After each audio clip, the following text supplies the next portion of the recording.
ជំរាបសួរក៏ដូចជាសួស្តីអ្នកទាំងអស់គ្នាស្វាគមន៍មកកាន់ភាគទី12នៃរឿងស្នេហានៅវ័យសិក្សាអ្នកដែលបានមកថ្មីដែលមិនទាន់បានចុច like និង subscribe ជួយ like និង subscribe ផ្ដល់ជាកម្លាំងចិត្តឲ្យទៅកាន់ admin ម្នាក់មួយផងណាអរគុណច្រើនប៊ូហានជាមួយនឹងមីងស៊ីពួកគាត់ទាំងពីរក៏កំពុងតែបន្តការនិយាយជាមួយនឹងគ្នានៅខាងក្នុងផ្ទះរបស់មីងស៊ីនឹងគឺបន្តទៀតអញ្ចឹងទៅនៅពេលដែលកំពុងតែនិយាយដោយសារតែថ្ងៃនឹងគឺជាថ្ងៃខួបកំណើតរបស់ប៊ូហានហើយមីងស៊ីវិញក៏គឺអត់ទាន់បានដឹងណាអញ្ចឹងឥឡូវនឹងគឺវិគៀដល់ម៉ោងដើម្បីឆ្លងថ្ងៃខួបកំណើតរបស់ប៊ូហាននេះធ្វើឲ្យទៅកាន់ប៊ូហានវិញគាត់ក៏បានប្រាប់ទៅកាន់មីងស៊ីវិញថាចេះតើមីងស៊ីនឹងគឺមានបានដឹងអត់ថាថ្ងៃនឹងគឺជាថ្ងៃពិសេសរបស់គាត់នឹងនោះគាត់តែលើបែបនឹងភ្លាមធ្វើឲ្យទៅកាន់មីងស៊ីនឹងគឺឡាប់ញាប់ហើយដោយសារតែគាត់នឹងគឺអត់បានដឹងឥឡូវនឹងគឺនៅសល់តែ20នាទីទៀតទេគឺជាដល់ពេលដែលឆ្លងថ្ងៃខួបកំណើតទៅធ្វើឲ្យទៅកាន់មីងស៊ីវិញគាត់ក៏បានគិតថាគាត់គួរតែធ្វើបែបម៉េចដើម្បីឆ្លងថ្ងៃខួបកំណើតរបស់ប៊ូហាននៅរយៈពេលមួយយប់មួយនឹងទៅចំពោះប៊ូហានវិញគាត់ក៏អត់ចង់បានអ្វីច្រើនពីមីងស៊ីដែរសូមបានត្រឹមតែមីងស៊ីនៅក្បែរគាត់គឺវាគ្រប់គ្រាន់ហើយចំពោះមីងស៊ីវិញគាត់គឺមានតែពលឺភ្លើងទៀនមួយនឹងគឺនៅក្បែរខ្លួនគាត់អញ្ចឹងគាត់ក៏បានយឺពលឺភ្លើងទៀនមួយនឹងគឺដើម្បីបួងសួងធ្វើជានំមកឲ្យទៅកាន់ប៊ូហាននៅថ្ងៃខួបកំណើតរបស់ប៊ូហាននឹងនោះហើយគាត់ក៏បានចាប់ដើមធ្វើបែបហ្នឹងហើយប៊ូហាននៅពេលដែលបានឃើញគេនឹងគឺបួងសួងក្នុងនាមគាត់នឹងគឺជាម្កាសគួរកណើតអ្នកទាំងអស់គ្នាមើលគាត់ទៅថាគាត់កំពុងតែស្រឡឹងមើលមុខទៅកាន់មីងស៊ឺនឹងគឺប៉ុណ្ណាទាំងមីងស៊ឺជាមួយនឹងប៊ូហានគាត់ក៏បានផ្លុំទៀនជាមួយនឹងគ្នាប៉ុន្តែប៊ូហានវិញគាត់ក៏បានឈៀតយកឱកាសពេលហ្នឹងគឺបានចូលទៅគៀកជាមួយនឹងមីងស៊ឺហើយថើបជាមួយនឹងមីងស៊ឺនៅពេលហ្នឹងបាត់ពលឺភ្លើងទៀនក៏បានបាត់អស់អញ្ចឹងទៅពួកគាត់ទាំងពីរវិញគឺអៀនជាមួយនឹងគ្នានឹងគឺតិចតែនៅពេលហ្នឹងកំពុងតែអៀនភ្លើងនៅកន្លែងហ្នឹងក៏វាឆេះមកដែរធ្វើឲ្យទៅកាន់មីងស៊ឺវិញគាត់ក៏បានងើបដើម្បីទៅរៀបចំនៅបន្ទប់របស់គាត់ដោយសារតែអ្នកទាំងអស់គ្នាដឹងថាបន្ទប់របស់គាត់មុននឹងចូលមកគឺវាអញ្ញាញ៉ៃនោះនៅពេលដែលគាត់នឹងគឺចូលទៅខាងក្នុងដើម្បីរៀបចំបន្ទប់របស់គាត់ហើយគាត់ក៏បានត្រឡប់មកវិញប៉ុន្តែនៅពេលហ្នឹងគាត់ក៏ឃើញសារមួយនៅក្នុងទូរស័ព្ទរបស់គាត់ថាឥឡូវនឹងគាត់គឺបានជាប់ជាមួយនឹងអាហារូបករណ៍របស់គាត់បន្តទៀតទៅធ្វើឲ្យទៅកាន់ប៊ូហានជាមួយនឹងមីងស៊ឺនៅពេលហ្នឹងអបអរខៃខួបកំណើតឲ្យទៅកាន់ប៊ូហានផងក៏ដូចជាមួយនឹងអបអរការធ្វើបានល្អរបស់មីងស៊ឺនៅពេលហ្នឹងថែមទៀតពួកគាត់ទាំងពីរក៏បានសប្បាយចិត្តលោកភ្លៀងសប្បាយជាមួយនឹងគ្នានៅពេលហ្នឹងតែម្ដងទៅមើលទៅគឺពិតជាស្វីតជាមួយនឹងគ្នាខ្លាំងមែនទែនតែយើងក៏លេចមកមើលសកម្មភាពរបស់ពួកគាត់ពីរអ្នកវិញម្ដងគឺជាឈូនីនហើយក៏ដូចជាមួយនឹងស៊ូជីពួកគាត់ទាំងពីរកំពុងតែអង្គុយនៅខាងក្នុងសាលាមិនទាន់បានត្រឡប់ទៅផ្ទះវិញណាពេលដែលកំពុងតែអង្គុយអ្នកទាំងអស់គ្នាដឹងថានៅភាគមុនគឺជាពេលដែលស៊ីយើងនឹងគាត់គឺបានថាខ្លាំងឲ្យទៅកាន់ឈូនីនទាំងឈូនីនឥឡូវនឹងគាត់ក៏កំពុងតែបបាក់ចិត្ត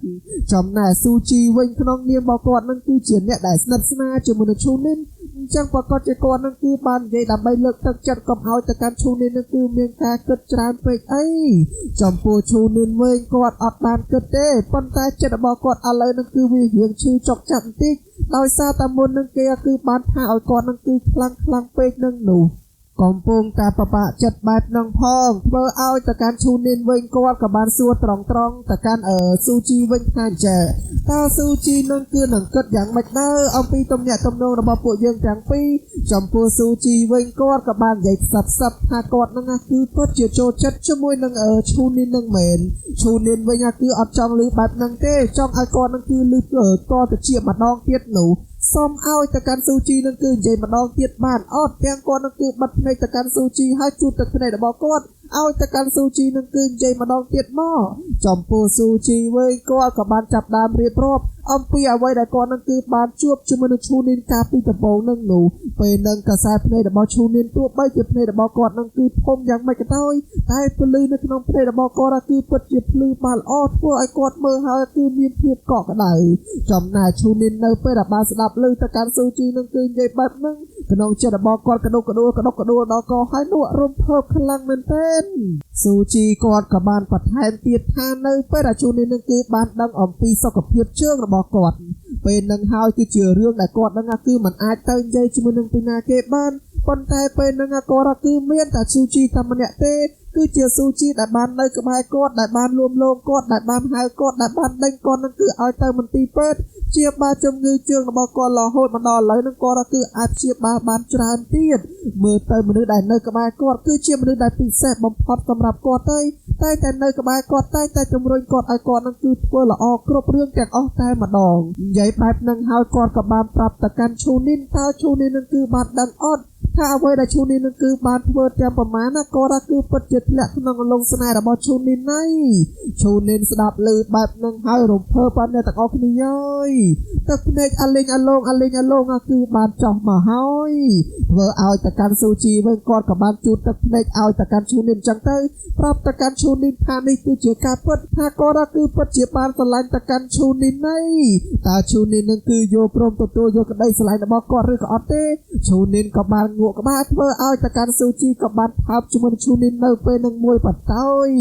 មើលទៅថាគេនឹងគឺអៀនជាមួយនឹងគ្នានឹងគឺប៉ុណ្ណានោះឥឡូវយើងបញ្ចប់សកម្មភាពរបស់ពួកគាត់ទាំងពីរនាក់នឹងគឺត្រឹមតែប៉ុណ្្នឹងសិនទៅយើងក៏លេខមកមើលសកម្មភាពរបស់ស៊ីហ៊ូវិញស៊ីហ៊ូឥឡូវនឹងគាត់កំពុងតែនៅជាមួយនឹងមិត្តភក្តិរបស់ប៊ូហានអ្នកទាំងអស់គ្នាគឺស្គាល់ជាមួយនឹងប្រុសស្អាតមួយអ្នកនឹងអត់ដោយសារតែពួកគាត់ទាំងពីរកាលពីមុនណាស្មារតែជាអីពួកគាត់ទាំងពីរកាលពីមុនហ្នឹងគឺមានទំនាក់ទំនងធ្លាប់ស្រឡាញ់ជាមួយនឹងគ្នាប៉ុន្តែនៅពេលដែលពួកគាត់ទាំងពីរនាក់ហ្នឹងគឺបានរៀនចប់វិទ្យាល័យបែរជាខាងស្រីវិញគាត់គឺទៅបន្តការសិក្សានៅខាងក្រៅប្រទេសនោះឥឡូវនឹងគាត់ក៏បានបញ្ចប់ការសិក្សារបស់គាត់គឺត្រឡប់មកខាងក្នុងប្រទេសវិញបានពួកគាត់ទាំងពីរឥឡូវនឹងកំពុងតែផ្សព្វផ្សាយអំពីទំនាក់ទំនងរបស់ពួកគាត់ទាំងពីរនាក់នឹងគឺសារជាថ្មីត្រឡប់មកវិញទោះបីជាពួកគាត់ទាំងពីរគឺបានបែកជាមួយនឹងគ្នាអស់រយៈពេលជាយូរណាស់មកហើយក៏ដោយតែមើលទៅនៅពេលដែលពួកគាត់ទាំងពីរគឺនៅក្បែរគ្នាទំនាក់ទំនងក៏ដូចជាមួយនឹងអតីតកាលដែលពួកគាត់ទាំងពីរគឺធ្លាប់ធ្វើអ្វីជាមួយនឹងគ្នាកាលពីមុនពួកគាត់ទាំងពីរគឺតែងតែនិយាយមកនៅពេលនឹងដើម្បីឲ្យពួកគាត់នឹងគឺបានចងចាំអាពេលវេលាល្អៗជាមួយនឹងគ្នាគឺត្រឡប់មកវិញនោះចំពោះមីងស៊ីវិញគាត់ក៏កំពុងតែដើរត្រឡប់ទៅផ្ទះរបស់គាត់ហើយគាត់ក៏បាននិយាយទូរស័ព្ទជាមួយនឹងម៉ាក់របស់គាត់បារម្ភអំពីអ្នកដែលបានមកទាលុយនៅផ្ទះរបស់មីងស៊ឺនឹងនោះប្រាប់ឲ្យទៅកាន់កូនរបស់គាត់នឹងគឺមានការប្រុងប្រយ័ត្នផងកូនវិញក៏បានប្រាប់ទៅកាន់ម៉ាក់ថាមិនអីទេម៉ាក់ឥឡូវនឹងកូនគឺធ្វើបានល្អ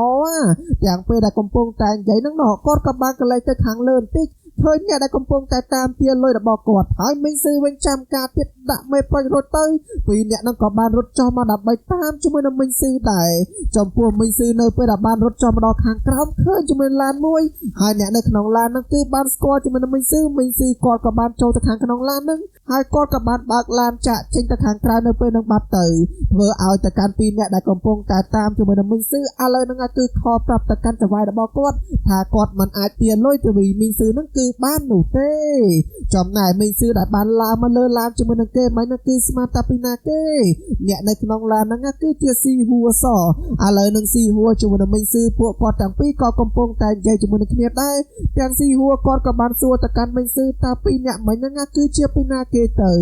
មីងស៊ឺក៏បានប្រាប់រឿងរ៉ាវទាំងអស់ថាគឺជាអ្នកដែលគាត់នឹងគឺជាពាក់បំណុលដើម្បីមកទៀតបំណុលមកកាន់គាត់នឹងនោះទាំងគាត់នឹងគឺចង់និយាយបន្តិចអត់បន្តិចដើម្បីមិនចង់ឲ្យទៅកាន់ស៊ីហួរនឹងគឺយករឿងនឹងគឺប្រាប់ឲ្យទៅកាន់ប៊ូហាននឹងគឺបានដឹងនោះដោយសារតែដឹងថាពួកគាត់ទាំងពីរក៏បានធ្លាប់ស្គាល់គ្នាទៀត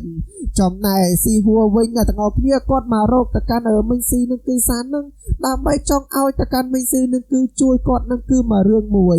មីងស៊ីប្រកាសជាបានដឹងហើយថាប៊ូហានវិញគាត់គឺមានបំណងដើម្បីទៅសិក្សាបរទេសនឹងនោះឥឡូវនឹងគាត់គឺមិនបានទៅសិក្សាទេដោយសារតែគាត់នឹងគឺនៅជាមួយនឹងមីងស៊ីនឹងអញ្ចឹងគាត់គឺចង់ឲ្យទៅកាន់មីងស៊ឺដើម្បីនិយាយទៅបញ្ចុះបញ្ចូលជាមួយនឹងប៊ូហានដើម្បីប៊ូហាននឹងគឺយកព្រមទទួលយកសំណើមួយនឹងចំពោះមីងស៊ឺនៅពេលដែលបានស្ដាប់ឮទៅកាន់ស៊ីហួរនឹងគាត់គឺបាននិយាយហើយមើលទៅគាត់ក៏កំពុងតែពិចារណាលើចំណុចមួយនឹងដែរប៉ុន្តែទោះបីជាគាត់នឹងគឺពិចារណាយ៉ាងម៉េចក៏ដោយ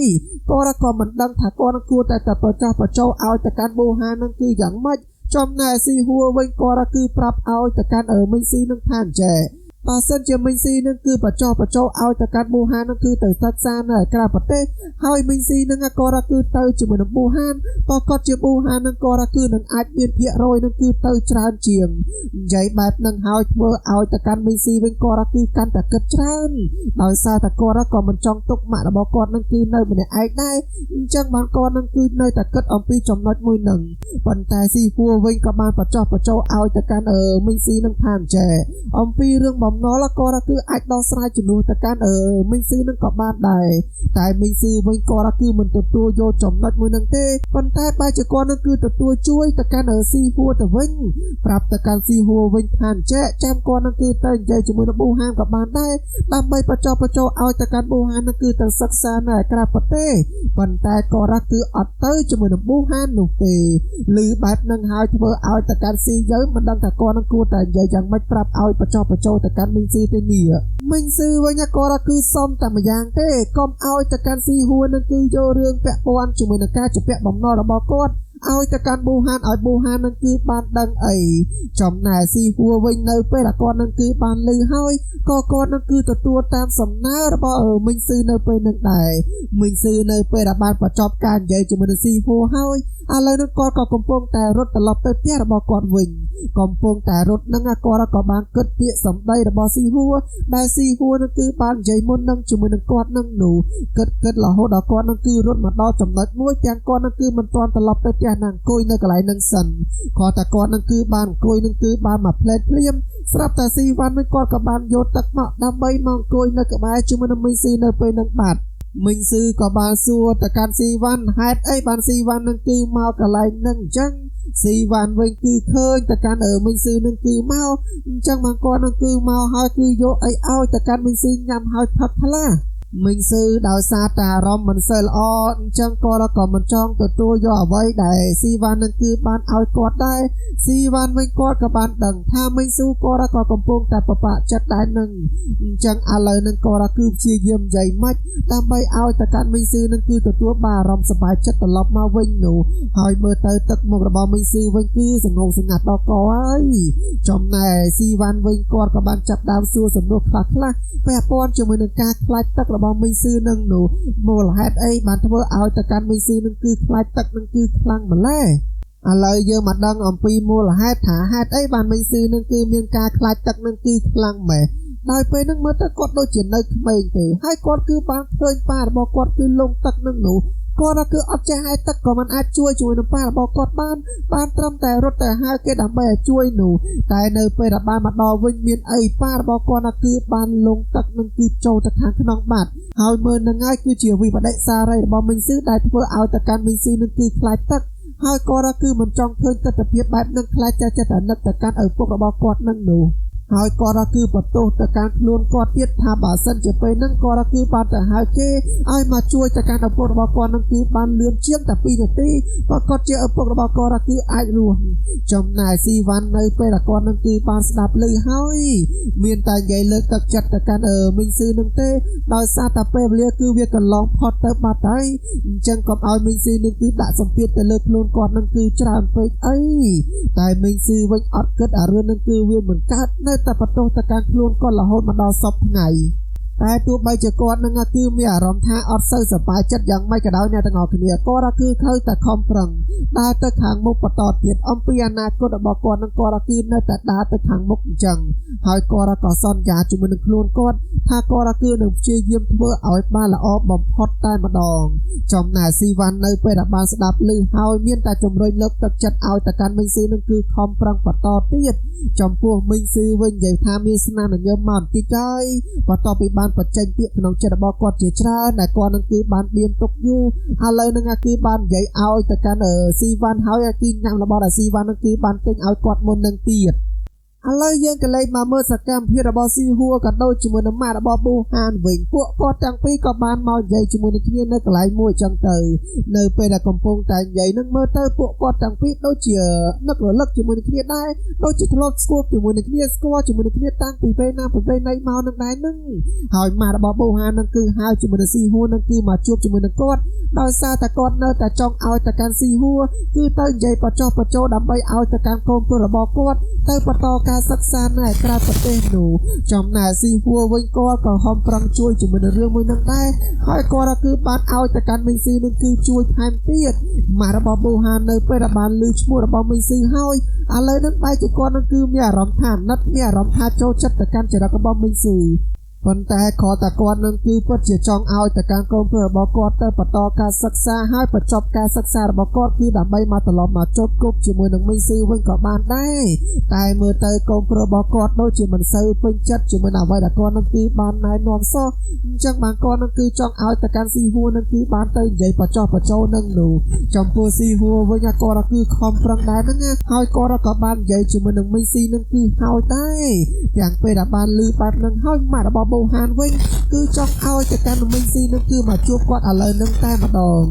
ជួបម៉ាក់របស់ប៊ូហានភ្លាមមីងស៊ីវិញគាត់ក៏បានប្រាប់ទៅកាន់ម៉ាក់របស់ប៊ូហានវិញថាចាគាត់គឺសុខចិត្តដើម្បីនិយាយបញ្ចុះបញ្ចូលឲ្យទៅកាន់ប៊ូហានទៅសិក្សានៅខាងក្រៅប្រទេសនឹងក៏បានដែរ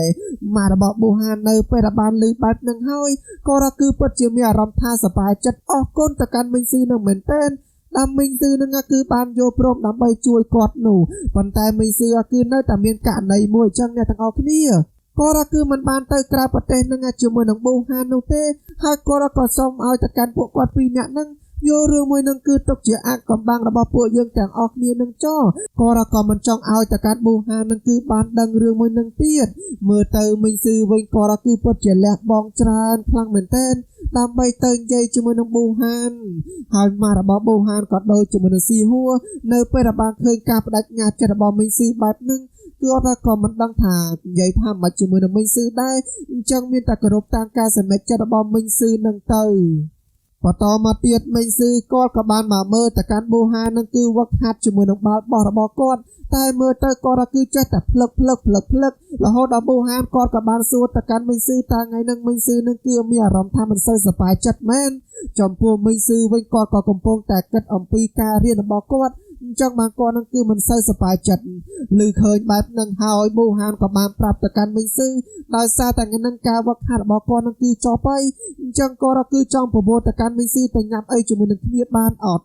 ចំពោះមីងស៊ីឮបែបហ្នឹងហើយគាត់គឺពិតជាចង់ប្រមូលទៅកាន់ប៊ូហាននឹងគឺទៅកន្លែងលេងជាមួយនឹងគាត់ទាំងពួកគាត់ទាំងពីរក៏បានចាក់ចេញទៅខាងក្រៅនៅពេលហ្នឹងបាត់ទៅនៅសល់តែពួកគាត់ពីរនាក់នេះទេនេះពួកគាត់ទាំងពីរនាក់នឹងមើលទៅពួកគាត់បន្ទាប់ពីពួកគាត់នឹងគឺខ្លាចទៅជាសង្សារជាមួយនឹងគ្នាហើយនិយាយថាពេលវេលាដែលពួកគាត់ទាំងពីរគឺស្វីតជាមួយនឹងគ្នាមិនចង់ឲ្យពីណាគេនឹងគឺបានដឹងទេខ្លាចមិត្តភក្តិគឺបានលឺនឹងនោះខ្លាចមិត្តភក្តិបានលឺអីនិយាយថាមិត្តភក្តិរបស់ពួកគាត់គឺនៅពីក្រោយនឹងល្មមអញ្ចឹងពួកគាត់គឺបានលឺទាំងអស់ហើយចង់លាក់អំពីទំនាក់ទំនងរបស់ពួកគាត់ទាំងពីរនាក់នឹងគឺទៅដល់ណាទៀត public ឲ្យគេនឹងគឺបានដឹងឲ្យគេនឹងគឺចំណាយទាំងអស់គ្នាទៅអត់ទេចាប់មែនពួកគាត់ពីរនាក់នេះហើយមីងស៊ីវិញគឺនាំទៅកាន់ប៊ូហាននឹងគឺមកជិះជាមួយនឹងកថក់ឡើងខ្ពស់ធ្វើឲ្យទៅកាន់ប៊ូហានក៏បានសួរទៅកាន់មីងស៊ីថាកន្លែងហ្នឹងមែនគឺជាកន្លែងដែលមីងស៊ីនឹងគឺចង់នាំគាត់នឹងគឺមកនោះចំណែកមីងស៊ីវិញគាត់ក៏បានសួរទៅកាន់ប៊ូហានវិញចោះប៊ូហាននឹងគឺចង់ធ្វើគេនៅកន្លែងខ្ពស់បែបហ្នឹងទៅចំពោះប៊ូហានវិញគាត់គឺចង់លួចថើបពីក្រោយខ្នងរបស់មីងស៊ីនឹងគឺម្ដងទៀតចំពោះមីងស៊ីវិញវាយបែកមកឥឡូវចេះតែនិយាយពាក្យនឹងកើតធ្វើឲ្យទៅកាន់ប៊ូហានគឺចាប់ជាមួយនឹងមីងស៊ីទល់ភ្នែកជាមួយនឹងគ្នានឹងគឺសារជាថ្មីម្ដងទៀតទៅទាំងពេលដែលទល់ភ្នែកហ្នឹងគាត់គឺអត់ចង់លួចថើបជាមួយនឹងមីងស៊ីទេពេលហ្នឹងគាត់គឺពិតជាចង់ថើបពេលហ្នឹងជាមួយនឹងមីងស៊ីនឹងតែម្ដងធ្វើឲ្យទៅកាន់មីងស៊ីទោះបីជាពួកគាត់ទាំងពីរនាក់នឹងគឺជាសង្សារមែនប៉ុន្តែពួកគាត់គឺនៅតែអៀនជាមួយនឹងគ្នាអញ្ចឹងនៅពេលសកម្មភាពបែបហ្នឹងនោះ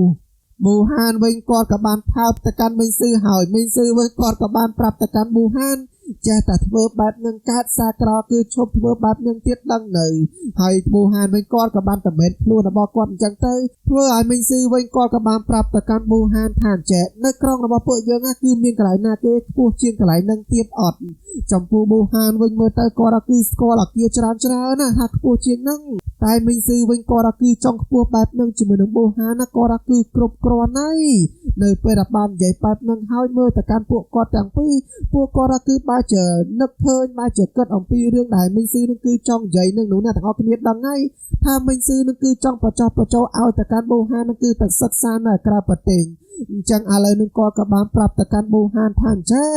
គាត់ឥឡូវនឹងគឺចង់តែសិក្សានៅក្រៅប្រទេសហើយតើប៊ូហាននឹងគឺគិតថាគាត់នឹងគឺគួរតែទៅជាមួយនឹងគ្នាអត់ចំណែកប៊ូហានគាត់តែលើសំណួរបែបហ្នឹងបើជាគាត់នឹងគឺសួរទៅកាន់មីងស៊ឺវិញចោះកាលពីមុនមីងស៊ឺឃើញថាគាត់នឹងគឺអត់ចង់អីកាលពីមុនក៏គាត់នឹងគឺចង់ដែរប៉ុន្តែដោយសារតែកាលពីមុនគាត់គឺអត់មានលទ្ធភាពដើម្បីទៅបន្តការសិក្សានៅក្រៅប្រទេសនោះឥឡូវនឹងគាត់គឺចង់សាកល្បងប្រឡងយកអាហារូបករណ៍ចំពោះប៊ូហានអ្នកទាំងអស់គ្នាដឹងហើយថាមីងស៊ឺនឹងគឺទៅកន្លែងណាប្រកាសជាគាត់នឹងគឺទៅកន្លែងនឹងជាមួយនឹងមីងស៊ឺដែរហើយអញ្ចឹងប្រាប់ទៅកាន់មីងស៊ឺថាបើសិនជាមីងស៊ឺនឹងគឺចង់ទៅណាគាត់គឺនឹងទៅនឹងតាមទៅកាន់មីងស៊ឺគាត់គឺគ្រប់ពេលវេលាទាំងអស់តែម្ដងមីងស៊ឺនៅពេលដែលបានឮទៅកាន់ប៊ូហាននឹងគឺនិយាយបែបនឹងហើយចាំមើលតាចុងក្រោយតើពួកគាត់ទាំងពីរគឺនឹងគិតយ៉ាងម៉េចអំពីការទៅសិក្សាឬក៏គាត់នឹងគឺកុហកទៅកាន់ប៊ូហានឲ្យទៅកាន់ប៊ូហាននឹងគឺត្រូវបន្តការសិក្សារបស់គាត់នៅខាងក្រៅនឹងគឺតែឯងនឹងនោះប៊ូហានវិញគាត់ក៏បានធ្វើដៃសន្យាជាមួយនឹងមីងស៊ឺដែរថាពួកគាត់ទាំងពីរនឹងទៅខាងក្រៅជាមួយនឹងគ្នាចាំមើលថាពួកគាត់នឹងគឺនឹងមានអីបន្តទៀតជាមួយនឹងគ្នាចាំមើលបន្ទាប់ពីបានសន្យាជាមួយនឹងគ្នាហើយឥឡូវនឹងពួកគាត់ទាំងពីរក៏បានមកដល់ក្បែរផ្ទះរបស់មីងស៊ឺនឹងហើយមីងស៊ឺវិញគាត់ក៏បានអរគុណពេលវេលាមួយថ្ងៃនឹងរបស់ប៊ូហាននឹងនោះតែគាត់ក៏បានកលេចទៅខាងលើនោះឃើញអ្នកដែលបានទាលុយរបស់គាត់ទៀតទៅអញ្ចឹងនៅពេលហ្នឹងគាត់ក៏បានប្រាប់ឲ្យតកាត់ប៊ូហានយប់ហើយអាចឲ្យតកាត់ប៊ូហាននឹងគឺត្រឡប់ទៅវិញចោ